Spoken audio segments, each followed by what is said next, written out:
भैया हटिए आप बीच में आ रहे, आप बीच में आ रहे हैं यार। मैं गिर जाऊं, मर जाऊं।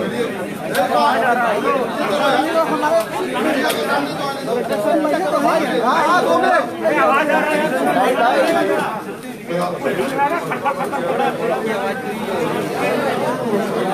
सर। नीचे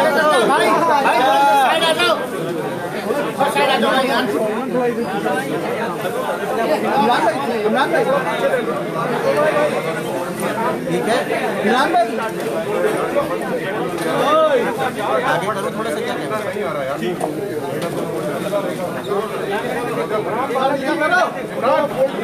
इमरान भाई बैठ जाइए। इमरान भाई कहाँ बैठ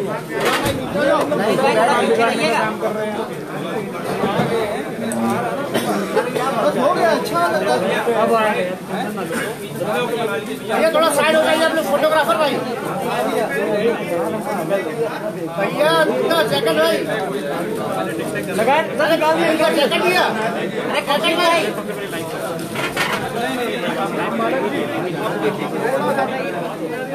आवाज नहीं आ रही। माइक तोड़ते जा रहे बाबूजी। माइक टूटता जा रहा है वहाँ पर। थोड़ा साइड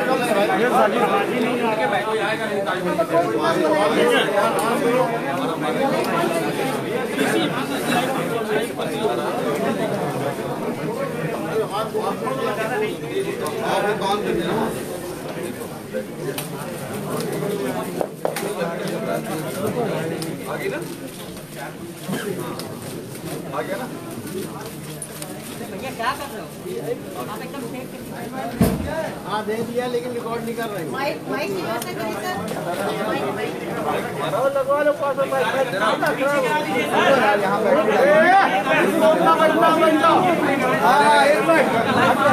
भैया। इमरान इमरान इमरान थोड़ा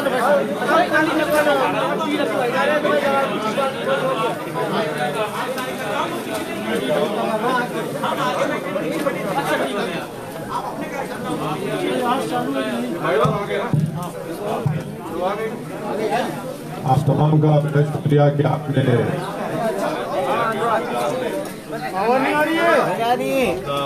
वक्त निकाल कर एक मिनट भैया फोन थोड़ा सा साइड कर लीजिए। छोड़ दिए। चेक ही नहीं किया। चेक किया अभी क्या बता रहा है इसको देख। स्टार्टिंग लिखा। स्टार्टिंग स्टार्ट करिए। स्टार्ट तो कर लिया। स्टार्टिंग में कौन नहीं आ रहा है।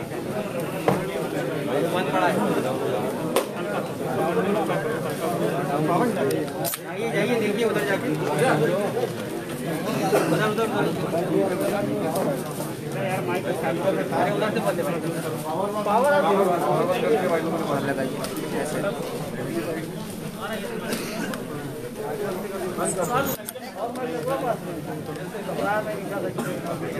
चल गया लाइव।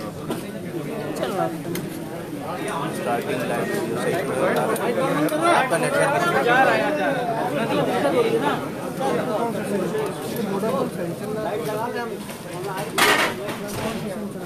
हम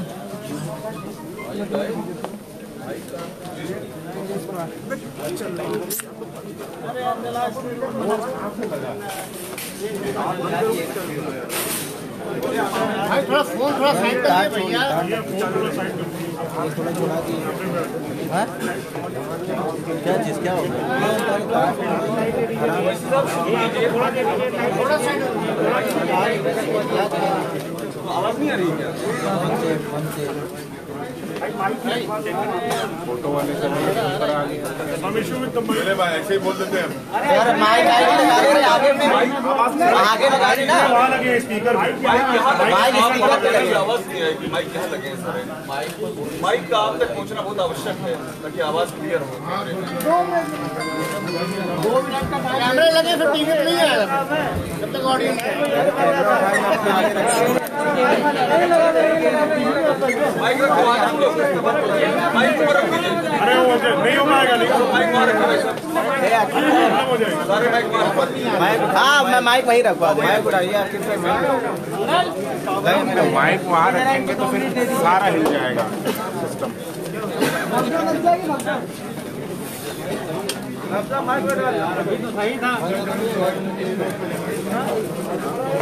कनेक्ट हो गया।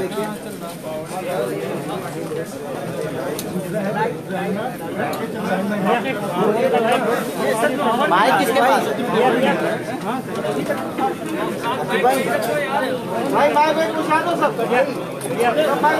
दादा हटिए हटिए।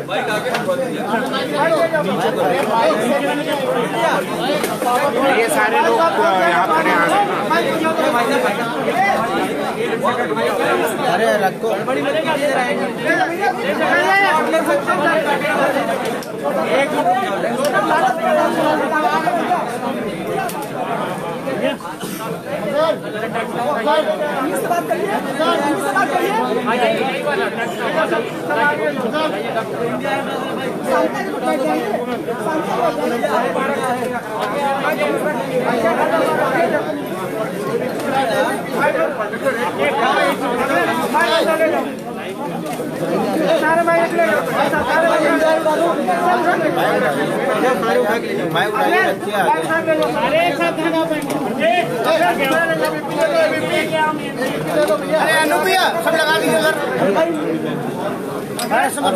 अलग अलग भैया वायर आया है, बहुत छीछा लेदर हो जाएगी। जिसका पहुंच जा रहा पहुंच जा रहा।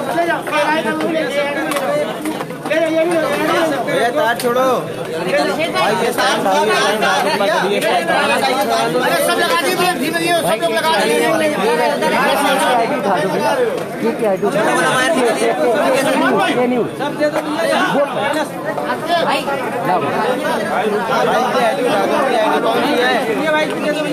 भाई पीटी उठा दो भैया।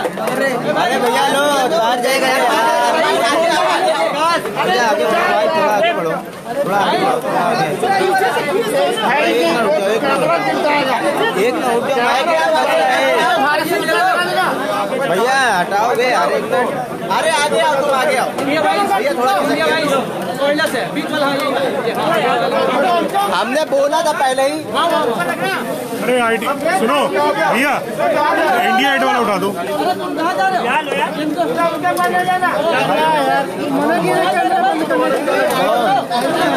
कौन मना किया था? अरे आप वाली उठाओ।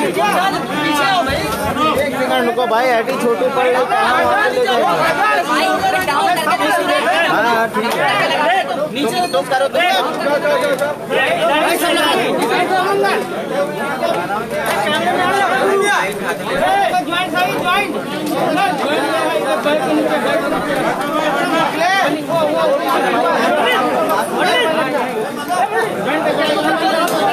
उसको नीचे करो भैया, आइडिया नहीं देगा।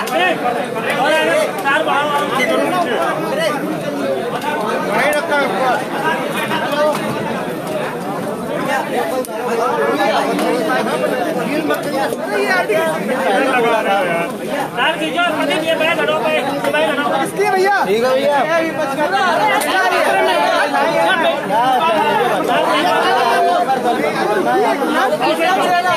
किसकी आईडी है? भैया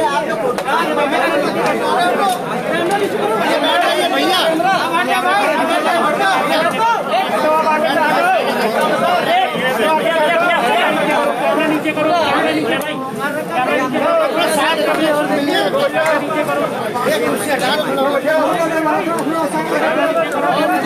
साइड हो जाओ।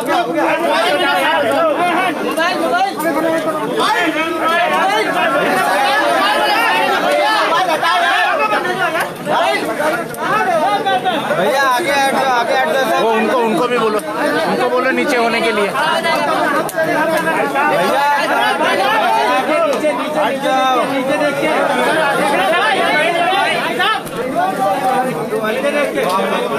भाई साहब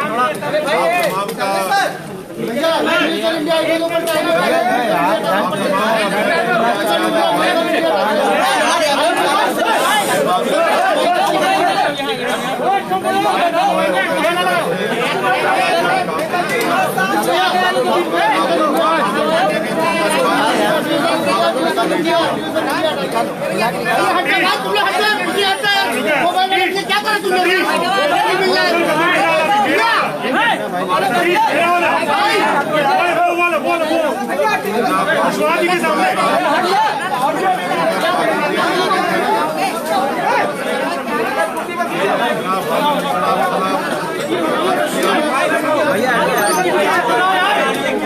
अरे यहाँ चुप रहोगे।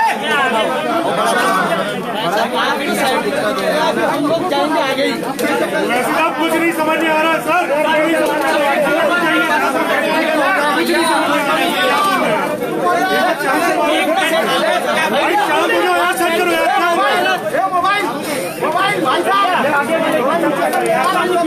हो गया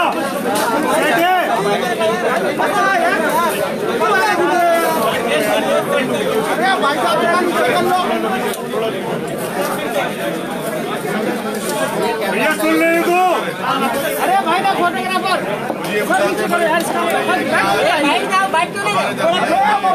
आगे जाओ बाबू सिंह कुशवाहा कर रहे हैं सर। जन अधिकार पार्टी के अध्यक्ष हैं। जनाब वामन मिश्राम साहब राष्ट्रीय परिवर्तन मोर्चा के अध्यक्ष हैं। रामचरण कश्यप साहब भारतीय वंचित समाज पार्टी के, जनता क्रांति पार्टी के, नेशनल प्रेसिडेंट बहुजन मुक्ति पार्टी और जनाब शौकत अली साहब जो AIM के यूपी के अध्यक्ष हैं। फिर से रिपीट करें, इसमें चल रहे।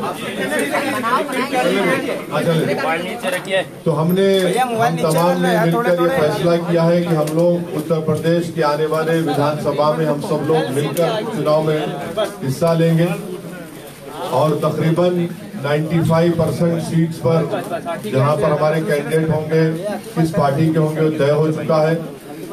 तीसरी बात हमने तय की है कि अगर उत्तर प्रदेश की जनता हमको अपने आशीर्वाद से, अपने दुआओं से और अपने वोटों से कामयाब करती है तो ये जो अलायंस बना है इसके कन्वीनर जनाब बाबू सिंह कुशवाहा साहब रहेंगे। और उसमें ये भी तय किया गया है कि अगर उत्तर प्रदेश की जनता इस अलायंस को, इस मोर्चे को सत्ता देती है तो ये तय हुआ है कि 5 साल के टेन्योर में 2 मुख्यमंत्री होंगे, एक OBC समाज के और एक दलित समाज के, और 3 डिप्टी CM होंगे जिसमें मुस्लिम समाज का भी होगा। ये 4 अहम बातें मुझे आप तक बताना था, आप तक पहुंचाना था।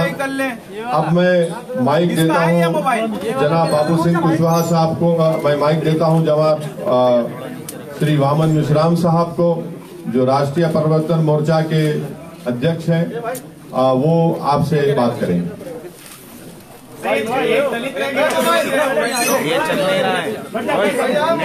साथियों, पत्रकार साथियों, आपको पूछने के लिए अवसर है। अभी हम अपनी बात आपके सामने रखते हैं, उसके बाद सवाल जवाब होगा। मैं केवल एक बात कहना चाहता हूं कि ये सारा गठबंधन जो है हम लोगों ने मिलकर किया, इसमें अभी जो महत्वपूर्ण 5 पार्टियां हैं और उसके साथ साथ और भी दल इसमें आ सकते हैं, इसके लिए अभी दरवाजे बंद नहीं है। तो एक तो ये बात है। दूसरी बात मैं कहना चाहता हूँ कि इस गठबंधन के ऐलान होने के बाद बीजेपी और समाजवादी के बीच में जो लड़ाई हो रही है, अब बीजेपी और समाजवादी के बीच में लड़ाई नहीं होगी, बीजेपी और हमारे भागीदारी परिवर्तन मोर्चा के बीच में लड़ाई होगी। अब समाजवादी गठबंधन 3रे नंबर पर चला जाएगा। आप सभी साथियों को नमस्कार। साथियों, अभी जनाब ओवैसी साहब ने और वामन साहब ने जो हम लोगों ने भागीदारी संकल्प मोर्चा भागीदारी परिवर्तन मोर्चा बनाया, उसके बारे में आपको जानकारी दी। हम लोगों ने 5 पार्टियों ने मिल करके अभी ये भागीदारी परिवर्तन मोर्चा बनाया है। इसमें ओवैसी साहब की पार्टी है, हमारी जन अधिकार पार्टी है, बावन में श्राम साहब का परिवर्तन मोर्चे की तरफ से है, और बहुजन मुक्ति मोर्चा के साथी हमारे बैठे हुए हैं, बहुजन मुक्ति पार्टी के और भारतीय वंचित समाज पार्टी के आदरणीय रामकरण कश्यप जी है, और जनता क्रांति पार्टी के अनिल चौहान जी हैं, कमलेश चौहान जी हैं। इन लोगों ने मिल करके हम लोगों ने अभी इस मोर्चे को बनाया है, और कुछ साथी और हमसे संपर्क में हैं, तो वो जल्दी हो 1-2 दिन में उनसे बात करके जो साथी हमसे जुड़ना चाहेंगे उनको हम अपने साथ जोड़ेंगे। हमारे जो मोर्चे का लक्ष्य है, जिस विचारधारा के साथ हम लोग चल रहे हैं, हम बाबा साहब अम्बेडकर को मानने वाले लोग हैं, संविधान को मानने वाले लोग हैं। हमारी वही विचारधारा है कि जो संविधान की चाहत है, जो संविधान की मंशा है। हम संविधान वादी लोग हैं। हमारा पहला नारा है कि जिसकी जितनी संख्या भारी उसकी उतनी हिस्सेदारी। हम लोग जाति जनगणना कराने के पक्ष में हैं। एक समान शिक्षा पद्धति, निःशुल्क शिक्षा और अनिवार्य शिक्षा, नई शिक्षा नीति के आड़ में जैसे पिछले साल कोरोना महामारी की जब शुरुआत हुई और 2 महीने सबको पूरे देश को बंद करके अंदर रखा गया, उस 2 महीने में जो 4-5 कानून बने, एक कृषि का कानून बना जिसको अभी वापस लिया गया, 1 साल किसान आंदोलन करते रहे। उसी तरह कृषि के बाद बिजली का कानून बना, लेबर एक्ट बना और नई शिक्षा नीति भी बनी। वो नई शिक्षा नीति ऐसी है कि जिस दिन वो जमीन में उतरेगी उस दिन आप हम सभी को पता चलेगा कि वो हमारे हित में है या हमारे बच्चों के नुकसान में। हम जहाँ तक समझ पाते हैं वो नई शिक्षा नीति भी कृषि कानून की तरह वो भी हमारे और आपके बच्चों के हित में नहीं है। पिछड़ों का जो रिजर्वेशन रोका गया उसको शुरू किया, लेकिन पूरी तरह नहीं शुरू किया, वो शुरू होना चाहिए। निजी क्षेत्रों में भी ST, ST, OBC का रिजर्वेशन लागू करने के पक्ष में हैं हम लोग। और जो अभी किसान की जो फसल खरीदी जाती है उसके लिए जो उनकी मांग थी कि सरकार एक गारंटी कानून बनाए कि उससे कम में खरीद ना हो।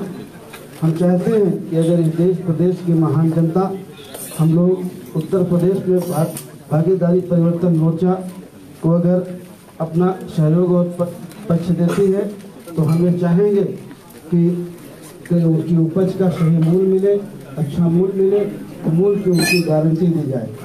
किसानों को खाद बीज सस्ता हो, सिंचाई किसानों के लिए फ्री हो, घरेलू बिजली गरीब और कमजोर की फ्री हो, किसानों के गन्ने का भुगतान हो, छोटे दुकानदार जो मझोले दुकानदार हैं और किसान हैं उनके जो कर्जे हैं वो माफ़ किए जाएं। कानून व्यवस्था की बहुत बड़ी बात है उत्तर प्रदेश में, चाहे वो समाजवादी पार्टी का शासन रहा हो, चाहे आज भारतीय जनता पार्टी का शासन हो, कानून व्यवस्था की स्थिति बहुत खराब है, बहुत दयनीय है। तो हम लोगों की चाहत है कि कानून व्यवस्था अगर इस प्रदेश की जनता हमारे मोर्चे को सफलता देती है तो हमारी पहली प्राथमिकता होगी कि इस प्रदेश की कानून व्यवस्था सही की जाए, हमारी बहन बेटियों को सुरक्षा मिले, अन्य पिछड़े वर्गों को SC, ST को, माइनॉरिटी के जो गरीब बच्चे हैं उनको जो स्कॉलरशिप है वो मिले। पुरानी पेंशन बहाली का एक मामला आया है। कुछ लोगों ने कहा है कि हम पुरानी पेंशन बहाल करेंगे, लेकिन इस बारे में मैं एक बात कहना चाहता हूँ। जब इस देश के प्रधानमंत्री माननीय अटल बिहारी वाजपेयी जी थे, उन्होंने पुरानी पेंशन को बंद कर दिया था। अब पेंशन नहीं दी जाएगी ऐसा उन्होंने कानून बनाया था। उस समय प्रदेश में समाजवादी पार्टी की सरकार थी और सबसे पहले अगर उस कानून को किसी ने माना तो उत्तर प्रदेश की सरकार ने माना। पिछली बार 5 साल समाजवादी पार्टी की सरकार रही, उन्होंने पुरानी पेंशन बहाल नहीं की। अभी भी बंगाल में पुरानी पेंशन लागू है। बहुत सारे प्रदेशों ने धीरे धीरे करके उस पेंशन को खत्म किया, लेकिन सबसे पहले अगर खत्म किया तो उत्तर प्रदेश की समाजवादी पार्टी ने खत्म किया। आज वो जरूर कहते हैं कि पुरानी पेंशन वो बहाल करेंगे, लेकिन वो करेंगे या नहीं करेंगे लेकिन अगर इस मोर्चे को लोग सहयोग देते हैं, बहुमत देते हैं, तो ये मोर्चा जरूर पुरानी पेंशन को बहाल करेगा। ऐसी कुछ मुद्दों के साथ हम लोग चुनाव में जा रहे हैं। हमारे सीटों के बंटवारे में कोई विवाद नहीं है। लगभग 90-95% सीटों पर हम लोगों ने काम कर लिया है। कुछ लिस्टें हमारी जारी भी हो गई हैं। आने वाले 2-3 दिन में हमारी सारी लिस्टें जारी हो जाएंगी। यही कुछ बातें आपको जानकारी में देना था। मुख्यमंत्री उत्तर प्रदेश में होना चाहिए, लेकिन आप जो मुख्यमंत्री बनाएंगे उसमें एक मुसलमान को बंद कर दो।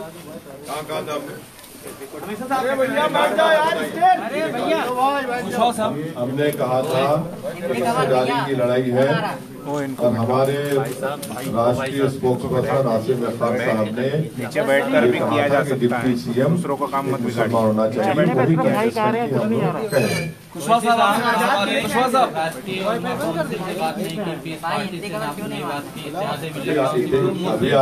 अभी आपने मोहम्मद मिश्रा साहब से सुना, ये दरवाजे खुले हैं, कहिए वक्त इंतजार मालूम है।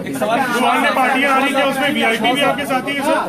वीआईपी पार्टी भी आ रही है आपके साथ? कुशवाहा साहब, आपने बहुत वीआईपी पार्टी भी आ रही है क्या? आपने बहुत सारी कोशिश कवायद की। अब जो है आखिरी मौके पर जो वैसी साहब के साथ आप आए हैं, ये विकल्पहीनता मजबूरी का गठबंधन है या पहले से आप इस पर काम कर रहे थे? क्योंकि ऐन मौके पर आप सामने हैं।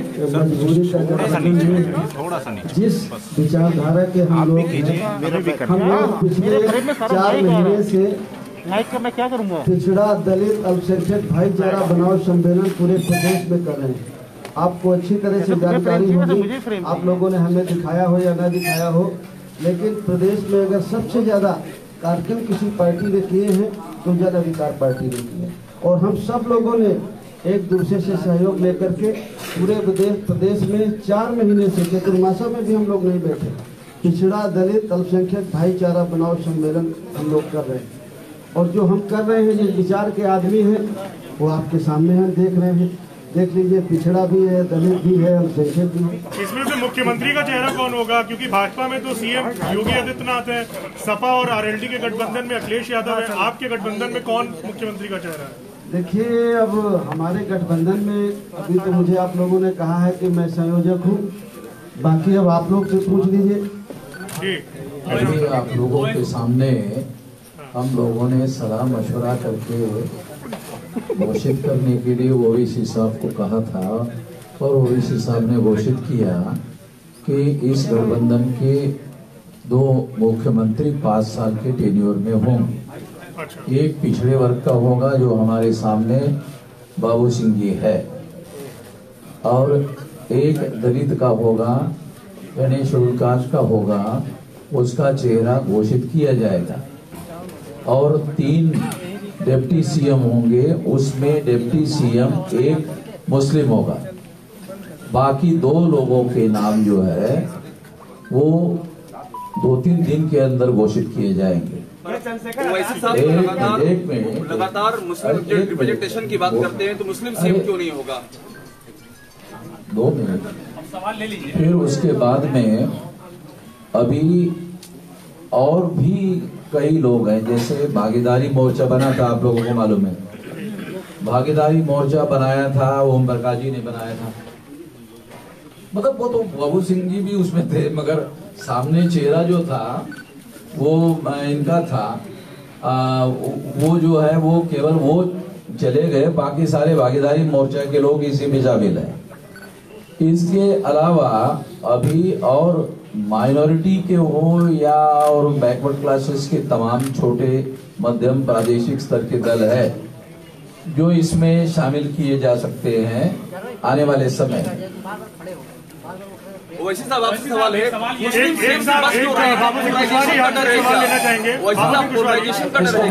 मुझे पूछना है, एक सवाल आपसे लेना चाहेंगे। सवाल है जी जी जी जी एक सवाल ये है कि स्वामी प्रसाद मौर्य ने अभी एक बड़ा ही मन से भी घोषणा की, जिसके साथ हम जाते हैं वहां पे सरकार बनती, उसकी हम सरकार बनाते हैं। मतलब उन्होंने अपने आप को किंग मेकर घोषित कर दिया है चुनाव से पहले। आपको इसके क्या मायने दिखाई देते हैं? क्या आपको लगता है कि उनकी बात में दम है? अगर वो कह रहे होंगे तो होंगे, अब उसमें हम क्या कह सकते हैं? सीटों का कुछ फाइनलाइजेशन हुआ है? सीटों पे कुछ फाइनलाइजेशन हुआ है सर? हाँ, सीटों का कितनी सीटों पर लड़ रहे हैं? 95 सीटों पर हमारा 95% सीटों पर हमारा पहले पूरा एक मिनट सवाल तो सुन लीजिए पहले पूरा सर। कितनी सीटों पर लड़ना है? क्योंकि 403 पहले फेज की पोलिंग के लिए नामांकन खत्म हो चुका है, अब वो सीटें खत्म हाँ, हो गई हैं। नामांकन हो गया दूसरे में चल रहा है, तो सर, टोटल काउंटिंग कितनी है सीटों पर? 403 अरे सुन तो लीजिए, सवाल तो सुन लीजिए सर। ओवैसी साहब करेंगे सवाल लंबा कितना सर? आप 100 सीटों पर चुनाव लड़ने की बात सर, वो बीच में बोलेंगे तो कैसे करेंगे? आप 100 सीटों पर चुनाव लड़ने की बात कहते रहे, इसलिए पूछ रहा हूँ। हो गया। जी जी जी बताइए। और कुछ बोलना है? 403 सीटों पर हमारा गठबंधन चुनाव लड़ेगा, पहली बात। उसमें से 95 सीटों पर हम लोगों का कंसेंसस हो गया है, 95% सीटों पर, ठीक है। 5% सीटों पर 3 दिन के अंदर नाम के साथ लिस्ट घोषित की जाएगी, ये बात है। अभी ओवैसी साहब आपने 100 सीटों की बात की थी, आप क्या अपनी सीटें बढ़ा रहे हैं अपने भागीदारी मोर्चे में? वैसे साहब देखिए, पंडित और लोग भी हैं, पंडित और लोग भी हैं। बाबू सिंह कुशवाहा साहब की, वामन मिश्राम साहब की, परविंदर प्रताप सिंह साहब की, कमलेश चौहान साहब की, रामचरण कश्यप साहब की, रामकरण कश्यप साहब की, हम लोगों की बातचीत बहुत दिन से चल रही है। तो ये फर्स्ट फेज, सेकंड फेज, आप उस चक्कर में मत पड़िए। अरे सर सुनिए भाई, सुनिए पहले। बॉक्सिंग मैच हो रहा है, बोलिए भाई सर। कंटिन्यू सर, कंटिन्यू खबर रखिए। हमारी बातचीत पहले से चल रही है। फर्स्ट फेज में कौन कहां से लड़ेगा, किस विधानसभा से लड़ेगा, सेकंड फेज में, थर्ड फेज में, फोर्थ फेज में, फिफ्थ फेज में, 6, 7, ये सब तय हो चुका है। तो इसमें आपको कोई ताज्जुब या परेशानी की बात नहीं होनी चाहिए, ये तय हो चुका है। अभी वामन मिश्राम साहब ने और हमारे कन्वीनर साहब ने कहा कि 95% सीटों पर पूरा तय हो चुका है कौन कहां से लड़ेगा। ओवैसी साहब एक सवाल इधर से ले लीजिए कि एक बात है कि मुझे हम कहीं नहीं जा रहे। ओवैसी साहब एक सवाल मेरा है कि आपने कहा कि दलित सीएम और आपने कहा ओवैसी सीएम, सवाल ये मुस्लिम सीएम क्यों नहीं पहला, और दूसरा क्या चंद्रशेखर को भी साथ में ले रहे हैं क्या? ये 2 सवाल एक साथ है आपके लिए। नहीं, अब ये अभी आपके सामने अरे नहीं, चंद्रशेखर के बारे में, चंद्रशेखर का हमको टेलीफोन आ रहा भाई, चंद्रशेखर का हमको टेलीफोन आ रहा है तो हम बता देते हैं। चंद्रशेखर का हमको टेलीफोन आ रहा है, बार बार टेलीफोन आ रहा है, तो बात हुई है। तो वो जो हमने पहले कहा ना हमको कि दरवाजे खुले हैं, तो फिर वो बातें होंगी ना। टेलीफोन आ रहा है आपको। एक सवाल आपसे, तौकीर रजा साहब ने, एक सवाल ले लें, एक सवाल सर, तौकीर रजा साहब ने अभी कांग्रेस पार्टी को समर्थन दिया है। नहीं, मुझे कुछ नहीं सर, एक सवाल। तौकीर रजा साहब ने अभी कांग्रेस को समर्थन दिया है। उन्होंने बोला है कि ओवैसी साहब को क्योंकि पूरे माहौल को देखते हुए और बीजेपी को क्योंकि हराना है, इसलिए उन्हें इन चुनाव से दूर रहना चाहिए, उत्तर प्रदेश के चुनाव से दूर रहना चाहिए, ऐसा वो कह रहे हैं। सियासी कुर्बानी देनी चाहिए आपको। उनकी राय हो सकती। मेरा सवाल ये है, मेरा सवाल ये है कि कल प्रियंका गांधी वाड्रा ने जब प्रेस कॉन्फ्रेंस की तो उन्होंने कहा कि पोस्ट पोल अलायंस के लिए कांग्रेस के दरवाजे हैं वो खुले हुए हैं, और जब मुख्यमंत्री के बारे में पूछा गया तो उनका कहना था कि मुझसे ज्यादा बेहतर चेहरा आपको उत्तर प्रदेश में क्या नजर आता है, और ये भी कहा कि जरूरत पड़ेगी तो समाजवादी पार्टी को दे सकते हैं समर्थन। मैं कांग्रेस तरफ से कुछ नहीं बोल सकता। सज्जाद नमाजी साहब ने आपको नो कमेंट। ओवैसी साहब मेरा सवाल, सपा कहती है कि 10 मार्च को भारतीय जनता पार्टी कहती है इस बार 325 प्लस। आप बताइए कि उत्तर प्रदेश के चुनाव में क्या होने जा रहा है? आपका गठबंधन कहाँ खड़ा होगा? क्या तीसरे स्टेज की लड़ाई के लिए ये लड़ाई है? देखिए, ये जो लड़ाई है, ये पूरे कमजोर लोग मिलकर एक ताकत बन रहे हैं, और ये 99% वर्सेस 1% की लड़ाई है। जो 99% है और 1% संघ है, ये उसकी लड़ाई है। वैसा आपने पहले कहा था 100 सीटों पर लड़ेंगे, आप कह रहे हैं। हाँ, अरे आप लिस्ट देखते जाइए ना। नहीं तो 403 पे अब बात हो रही है, तो 150 पे लड़ेंगे, हमारे 200 पे अरे लड़ेंगे। पूरे नंबर आ जाएंगे आपके, पूरे नंबर आ जाएंगे आपके पास। क्यों आप फिक्र मत रहिए, मुतमईन रहिए। मुस्लिम सीएम के इशू पर आप कुछ बता नहीं रहे हैं कि वो क्यों नहीं? पश्चिम में बड़ी दावेदारी आपकी यार सवाल हो जाएगा ना पूरा। सुनिए, ये बात तय हो चुकी है, जिसका जिक्र अभी हमारे कन्वीनर साहब बाबू सिंह कुशवाहा साहब ने कहा, वामन मिश्रा साहब ने कहा, उसी पर हम कायम हैं। सर, आजम खां की रिहाई के हवाले से आजम खां की रिहाई के हवाले से आप आवाज बुलंद किए हैं।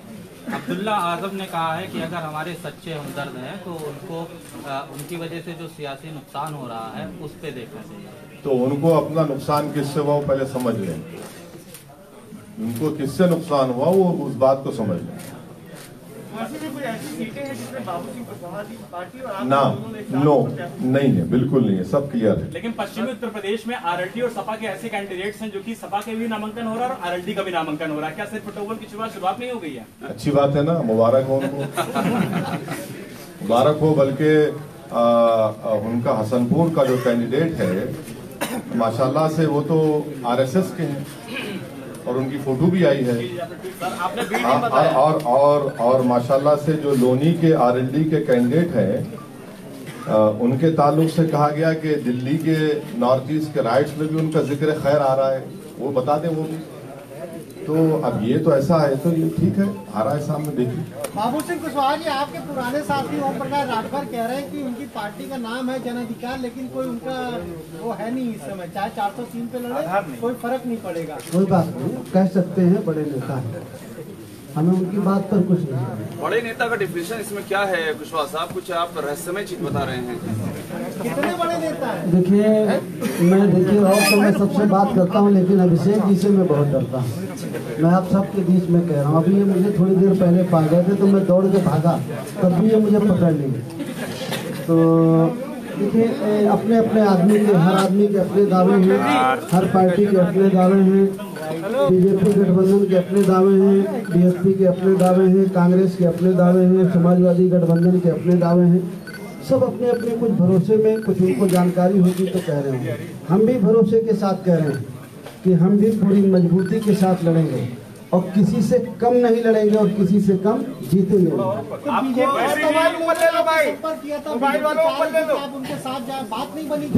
देखिए, संपर्क राजनीति में जैसे 2-4 महीने पहले समाजवादी पार्टी से भी हुआ, कांग्रेस के भी लोगों से बातचीत होती है, बीजेपी के लोगों से भी बातचीत है। बातचीत का कोई मतलब ये नहीं है कि नहीं हमारा अलायंस हो रहा। जो हमारा अलायंस हो रहा है, आज हम पिछले 3 महीने से हम लोग बातचीत कर रहे हैं। और जो आपकी एक कंफ्यूजन है कि फर्स्ट फेज का नामांकन हो गया, हम लोगों की सहमति थी, हम लोगों ने नामांकन हमारे कैंडिडेटों ने किया हर सीट में, कहीं आपने किया है, कहीं आपने किया है, कहीं आपने किया है, कहीं आपने किया है, तो सारे कैंडिडेट हैं। और हमारी पूरी कोशिश है कि 403 में कोई सीट छूटे ना, और हम लोग मिल करके 403 सीटों में पूरी मजबूती के साथ लड़ेंगे। कोई लेट नहीं हुआ, हम नहीं लेट हैं, हमारी पूरी तैयारी है। आज यादव ने आरोप लगाया है कि क्योंकि भाजपा में आज प्रचार बैंड आज डिजिटल जो तैयारियां थी उनकी तैयारियां पहले से थी, क्या चुनाव आयोग के अधिकारियों ने बीजेपी को पहले से ही लीक कर दिया था कि डिजिटल प्रचार होना है? क्या आप ये मानते हैं कि अधिकारियों ने कुछ लीक की थी चुनाव आयोग की? और इसी से जुड़ा हुआ सवाल, एक मिनट देखिए, पॉलिटिकल पार्टी का और पॉलिटिकल पार्टी का आपने भी नाम लिया, क्या समाजवादी पार्टी ने इलेक्शन कमीशन ऑफ इंडिया को लेकर लिखकर ये कहा कि फिजिकल रैलीज अलाउ की जाए? सिवाय हमारी पार्टी के किसी एक पॉलिटिकल पार्टी ने इलेक्शन कमीशन ऑफ इंडिया को लेकर नहीं लिखा। मैं शुक्रगुजार हूँ इलेक्शन कमीशन ऑफ इंडिया के चीफ इलेक्शन कमिश्नर का कि हमारी उनसे नोटिफिकेशन आने के 2 दिन के अंदर वो हमसे फोन पर बात किए। हमने उनसे रिक्वेस्ट किया कि सर आप कम से कम एक पॉलिटिकल पार्टी को एक विधानसभा में 500 लोगों के साथ फिजिकल रैली करने की इजाजत दीजिए, पूरा कोविड नॉर्म्स को फॉलो करते हुए। और फिर हमने यही बात को चीफ इलेक्शन कमिश्नर को लिखकर भी दिया। हमने कहा कि फ्री एंड फेयर इलेक्शन का मतलब यह है कि सबको एक लेवल प्लेइंग फील्ड मिले। तो आपको भी लिखकर देना चाहिए था, आपने क्यों लिखकर नहीं दिया? हमने तो लिखकर दिया है और हमको यकीन है कि इलेक्शन कमिश्नर उस पर गौर करेंगे और उस पर एक फैसला लेंगे। अब जब किसी पॉलिटिकल पार्टी को फिजिकल रैली की और पदयात्रा की परमिशन नहीं है तो फिर हमको जो कर सकते हम करना पड़ेगा ताकि हमारा मैसेज, हमारा पैगाम जनता तक पहुंच सके। शिवपाल सिंह के संपर्क में क्या आप लोग? शिवपाल सिंह यादव से भी संपर्क में वही सब आप लोग नहीं है, मगर हमारे तालुका शिवपाल यादव साहब से पर्सनली है और रहेंगे। आज बीजेपी ने चुनावी रथ निकाला है करीब सैकड़ों, जिसमें पोस्टर लगे हैं, एलईडी लगी हुई है। आपने कहा कि चुनाव आचार संहिता का उल्लंघन है। अगर वो परमिशन नहीं लिए है ईसीआई से तो जाहिर एक्शन लेना चाहिए। वो अगर परमिशन लिए मुझे नहीं मालूम, लिए नहीं। सर, इलेक्शन कमीशन ने जिस तरीके से कहा कि वर्चुअल रैली होगी, ऐसे में छोटी पार्टियां जिनके पास संसाधन नहीं है उस लेवल पे, वो क्या अपने मतदाताओं तक अपनी बात पहुंचाएंगे? उसका तरीका क्या होगा और क्या आप इलेक्शन कमीशन से फंड की का रिकमेंड करेंगे छोटी पार्टियां? इलेक्शन कमीशन से फंड करने का तो वो तो एक नया कानून बनाना पड़ेगा, वो अभी पॉसिबल नहीं है। मगर अब जो भी है जिस तरह से है उसको हमको देख के आगे बढ़ने की जरूरत है। एक सवाल ये है कि मुजफ्फरनगर में अगर कोई भी मुस्लिम कैंडिडेट नहीं है, क्या मुजफ्फरनगर दंगों में जो चीजें हुई थी उसको सफाई करने की मैनेज करने की कोशिश की जा रही है ताकि मुस्लिम कैंडिडेट ना हो आपके सामने? मेरा मानना यह है कि एक बहुत ही सोफिस्टिकेटेड तरीके से वहाँ पर अल्पसंख्यक समाज की पॉलिटिकल वॉइस को दबाने की कोशिश होगी। ईवीएम से सर कैसे लड़ा जाएगा? ईवीएम का जो सवाल है उस पर क्या कहेंगे? आपको शक है? सभी को है, बहुत सारे लोगों को है जी। बावन देव साहब उठाते रहे ईवीएम का मुद्दा काफी, बावन देव साहब ने काफी